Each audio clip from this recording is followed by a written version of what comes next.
એકલા ચાલશો તો રસ્તો કપાશે, સાથે ચાલશો તો લક્ષ્યાંક સુધી પહોંચાશે। જી હા, આ સૂત્ર બરાબર લાગુ પડે છે પીએમએલની રાહ જોઈને બેઠેલા ઉમેદવારો માટે। અને ગઈકાલે તેમણે રજૂઆતો પણ કરી અને રજૂઆતમાં ઘણી બધી સંખ્યામાં ઉમેદવારો જોયા હતા અને તેમની બધા મીડિયા છે, જે પ્રિન્ટ મીડિયા હોય, સોશિયલ મીડિયા હોય કે ટીવી મીડિયા હોય, તે તમામે નોંધ પણ લીધેલી છે અને કાલે સતત તે સમાચારમાં રહ્યા છે। પણ આ રજૂઆતનો કોઈ ચોક્કસ ઉકેલ આવ્યો છે કે પછી આંદોલન એ જ ઉપાય છે, એ તો આવનારો સમય બતાવશે। હવે પછી શું આંદોલન થશે કે પછી 7 તારીખે કોર્ટ કંઈક નિર્ણય આપે છે, કારણ કે સમગ્ર મદાર છે કોર્ટના દરવાજે આવીને ઊભો રહ્યો છું। 7/8/2026ને શુક્રવારના રોજ કોર્ટમાં આ જે ટેટ 1ની આન્સર કી બાબતે કેસ ચાલે છે તે કેસની સુનાવણીની તારીખ છે। અગાઉના દરેક સમયમાં કોર્ટે કાં સમયનું બહાનું કાં વકીલ ગેરહાજર હોય આવા અનેક બહાનાઓને કારણે તારીખ પે તારીખ પડી હતી અને ઉમેદવારો આખરે થાક્યા હતા અને ગાંધીનગર ખાતે મોટી રજૂઆત કરવા માટે ભેગા થયા હતા। ઉમેદવારોએ ચીમકી પણ ઉચ્ચારી છે કે જો સત્વરે આનો કોઈ ઉકેલ નહીં આવે તો વધુ ઉગ્ર આંદોલન કરવામાં આવશે। હવે વાત રહી આ ટેટ 1ના હવે પછી શું થશે, તો હવે પછી પહેલાં તો 7/8/2026ના રોજ કોર્ટનો જે નિર્ણય આવશે એ કોર્ટમાં તો પહેલાં તો કેસ ટેબલ પર આવે અને કોર્ટમાં કેસની કંઈક ચર્ચા થાય અને ચોક્કસ નિષ્કર્ષ આવે એ સૌના ભલામાં છે। પિટિશનરો હોય કે પછી ઉમેદવારો હોય, જે ન્યાયની માગણી કરે છે એ ન્યાયનો નિર્ણય છે એ કોર્ટ દ્વારા જ આવશે। એટલે જજ સાહેબને પણ અને કોર્ટને પણ એવી આપણે વિનંતી કે જલ્દીથી આ કેસની ગંભીરતા સમજી અને તેમને સાંભળવાનો મોકો મળે, કેસ ટેબલ પર આવશે તો પછી પ્રક્રિયા આગળ વધશે। માર્ગ સુધરશે કે નહીં, કેટલા સુધરશે કે શું થશે, પીએમએલનો માર્ગ મોકળો થશે કે શું થશે, બધા જ પ્રશ્નોના જવાબ અત્યારે 7/8/2026ના રોજ કોર્ટ કેસની તારીખ છે અને ત્યારે કેસ ટેબલ પર આવે ત્યાં સુધી અટકી રહ્યા છે, ત્યાં સુધી વેઇટ કરવાનું રહે છે। હવે પછી આગળ શું થશે એના ઓથેન્ટિક કોઈ પણ ન્યૂઝ હશે એ તમને આપતા રહેશું। All in one knowledge and ફનને સબસ્ક્રાઇબ ન કર્યું હોય તો જલ્દીથી સબસ્ક્રાઇબ કરજો। ત્યાર પછી પ્રાથમિક શાળાની ખાલી જગ્યા અને મહેકમની વાત કરીએ તો 31/7/2026ની અંતિમ સ્થિતિએ હાલ પ્રાથમિક શાળામાં 1,75,000 જેટલા શિક્ષકો કામ કરે છે અને બાલવાટિકાથી 1 થી 5 એટલે કે નિમ્ન પ્રાથમિક શાળામાં 18,500 જેટલી જ ખાલી જગ્યાઓ છે, જ્યારે 6 થી 8માં 4,500 4,500 જેવી એપ્રોક્સ જગ્યા ખાલી છે। તેના આંકડા ઓફિશિયલ અહીં તમને બતાવી રહ્યો છું। સાથે સાથે 5,500 જેવા આચાર્યની જગ્યા ખાલી છે, એચટાટ આચાર્યની, અને હમણાં જ સરકારે એક નોટિફિકેશન જાહેર કર્યું છે અને હમણાં પરીક્ષા લઈ અને સેમી ડાયરેક્ટ દ્વારા જે પરીક્ષા દ્વારા સીધી જે બઢતીની પ્રક્રિયા છે એ આગળ વધવાની છે, તે પણ આપણે જોયું। સાથે સાથે ગ્રાન્ટેક પ્રાથમિક શાળાઓમાં પણ ટૂંક સમયમાં ભરતી આવવા જઈ રહી છે।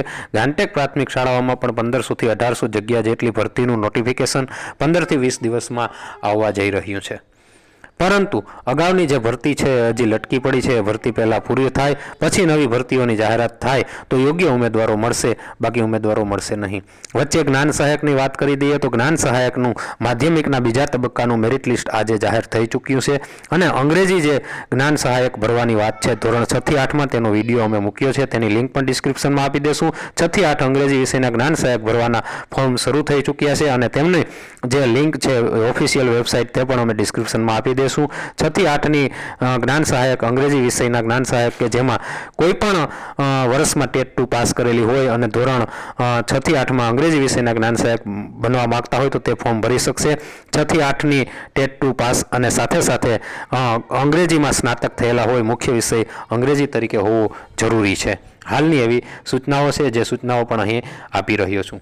વાત કરીએ ગ્રાન્ટેડ શાળા પ્રાથમિક શાળાની ભરતી તો તે આવવાની છે, તેની વાત કરી દીધી। પીટીસીના નવા ફોર્મ ભરવાની ફરીથી એકવાર તક આપી છે। આગામી સમયમાં જે રોસ્ટર પ્રમાણે તમે જોયું છે તો આગામી 10 વર્ષના કેલેન્ડરમાં લોટો ધોરણ 1 થી 5ના શિક્ષકોની ભરતી આવવા જઈ રહી છે, તો પીટીસી માટેના ઉમેદવારોમાં પણ ઘસારો છે અને પીટીસીમાં ઉમેદવારો જે ફોર્મ ભરતા ચૂકી ગયા છે કે જે દિવ્યાંગ ઉમેદવારો ફોર્મ ભરતા ચૂકી ગયા છે તેમના માટે ફરીથી એકવાર પોર્ટલ ખોલવામાં આવ્યું છે અને નિયત તારીખોમાં તે 11/8 સુધીમાં પોતાના ફોર્મ ભરી શકશે। તેની ઓફિશિયલ જે જાહેરાત છે એ પણ અહીં આપી રહ્યો છું, આ જાહેરાત વાંચી લેજો, ઓફિશિયલ વેબસાઇટ તમે જોતા રહેજો।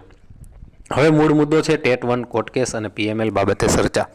પીએમએલ બાબતે ખૂબ જ લાંબી ચર્ચાઓ થઈ ચૂકી છે। પીએમએલની રાહ જોઈ અને ઉમેદવારો પણ થાકી ચૂક્યા છે અને એના કારણે જ ગઈકાલે ગાંધીનગરના દ્રશ્યો આપણી સામે છે।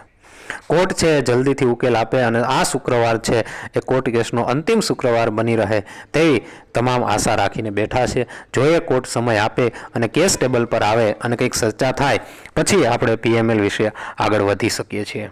પીએમએલમાં આપણે અગાઉના વિડીયોમાં પણ કહ્યું છે કે પીએમએલ છે એનાથી શું ફરક પડે, તો કે પીએમએલથી તમે તમારો જનરલ કેટેગરીમાં અને તમારો જો કેટેગરીના ઉમેદવાર હોય તો કેટેગરીમાં તમારો કેટલામો ક્રમ છે, તમારું કેટલું મેરિટ બને છે એ જાણી શકશો અને એના આધારે તમે તમારો અંદાજ લગાવી શકશો. ત્યાર પછી તમને તમારું જે પ્રોવિઝનલ મેરિટ છે એ બરાબર છે કે નહીં, જો બરાબર ન હોય તો તમને રજૂઆત કરવાનો પણ મોકો આપવામાં આવે છે. આ પીએમએલ જાહેર થાય ત્યાર પછી ફાઇનલ મેરિટ લિસ્ટ જાહેર થતું હોય છે અને ગાંધીનગર ડોક્યુમેન્ટ વેરિફિકેશન જે બોલાવવામાં આવે છે અને ત્યાંથી જિલ્લો પસંદગી જિલ્લો ફાળવવામાં આવે છે, મતલબ જિલ્લા પસંદગીની તક આપવામાં આવે છે જે મેરિટ વાઇઝ ક્રમ વાઇઝ હોય છે. એટલે આ પ્રોવિઝનલ મેરિટ લિસ્ટ ખૂબ જ અગત્યનું છે અને સત્વરે પીએમએલ આગળ વધે તો ગુજરાતના જે સેવાડાના પ્રાથમિક શિક્ષક જે ગામડાઓ છે એમને પ્રાથમિક શિક્ષકો ઝડપથી મળી રહે. હાલ તો જ્ઞાન સહાયકથી સરકાર કામ ચલાવી રહી છે. જ્ઞાન સહાયક છે એ પૂરી નોકરી કરતા પણ નથી હોતા, ક્યારેક તે બીજે નોકરીની તક મળે તો અધૂરી નોકરી છોડીને જતા રહેતા હોય છે. એટલે આ જ્ઞાન સહાયકો છે એ કાયમી ઉકેલ છે નહીં, એ વચગાળાની એક વ્યવસ્થા છે એમ માની અને જલ્દીથી આ જે કાયમી શિક્ષકો છે એની ભરતી પ્રક્રિયા પૂર્ણ થવી જોઈએ.